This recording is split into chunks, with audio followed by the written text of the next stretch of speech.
ജനപ്രതിനിധിയാകാനുള്ള യോഗ്യത കാഴ്ചയുള്ള കണ്ണുകളല്ല, ജനങ്ങളുടെ പ്രശ്നങ്ങൾ മനസ്സിലാക്കാനുള്ള അകക്കണ്ണാണെന്നാണ് കൊടകര പഞ്ചായത്തിലെ 2ാം വാർഡ് സ്ഥാനാർത്ഥി കെ വിനോദിന്റെ പക്ഷം. ആം ആദ്മി സ്ഥാനാർത്ഥിയായി മത്സരിക്കുന്ന വിനോദ് ജന്മന കാഴ്ചയില്ലാത്ത ആളാണ്. SFI വിദ്യാർത്ഥി പ്രസ്ഥാനത്തിലൂടെ രാഷ്ട്രീയത്തിലെത്തിയ വിനോദ് അടുത്ത കാലം വരെ CPM അംഗമായിരുന്നു. CPMനോട് ആശയപരമായി യോജിക്കാനാകാതെ വന്നപ്പോൾ പാർട്ടി വിട്ടു. അഴിമതിക്കെതിരെ ആം ആദ്മി പാർട്ടി സ്വീകരിക്കുന്ന നിലപാടാണ് തന്നെ ആകർഷിച്ചതെന്ന് വിനോദ് പറയുന്നു. 9 വർഷമായി കൊടകരയിലെ പ്രൊവിഡന്റ് കോളേജിൽ മലയാളം അധ്യാപകനാണ് വിനോദ്. ആലുവയിലെ കീഴുമാട് അന്ധവിദ്യാലയത്തിലായിരുന്നു 6ാം ക്ലാസ് വരെ പഠനം. പിന്നീട് കൊടകര ഗവൺമെന്റ് ബോയ്സ് സ്കൂളിൽ 10ാം ക്ലാസ് പാസ്സായി.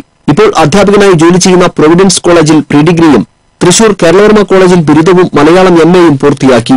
കേരളവർമ്മ കോളേജിൽ SFIയുടെ സജീവ പ്രവർത്തകനായിരുന്ന വിനോദ് 1997 കോളേജ് തെരഞ്ഞെടുപ്പിൽ യൂണിവേഴ്സിറ്റി യൂണിയൻ കൌൺസിലറായി തെരഞ്ഞെടുക്കപ്പെട്ടിരുന്നു.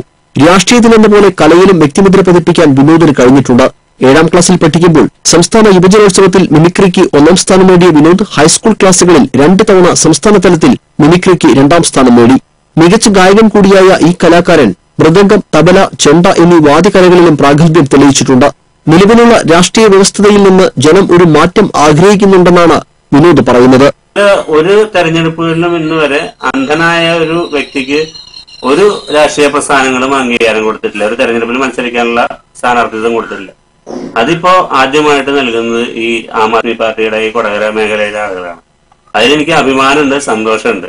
ഫ്ലക്സ് ബോർഡുകൾ പ്രദർശിപ്പിക്കുന്ന രീതിയോട് വിയോജിപ്പുള്ളതിനാൽ അഭ്യർത്ഥന അച്ചടിച്ച ലഘുലേഖയുമായാണ് വിനോദ് വാർഡിലെ വീടുകൾ തോറും എത്തി വോട്ട് അഭ്യർത്ഥിക്കുന്നത്. TCV കൊടകര.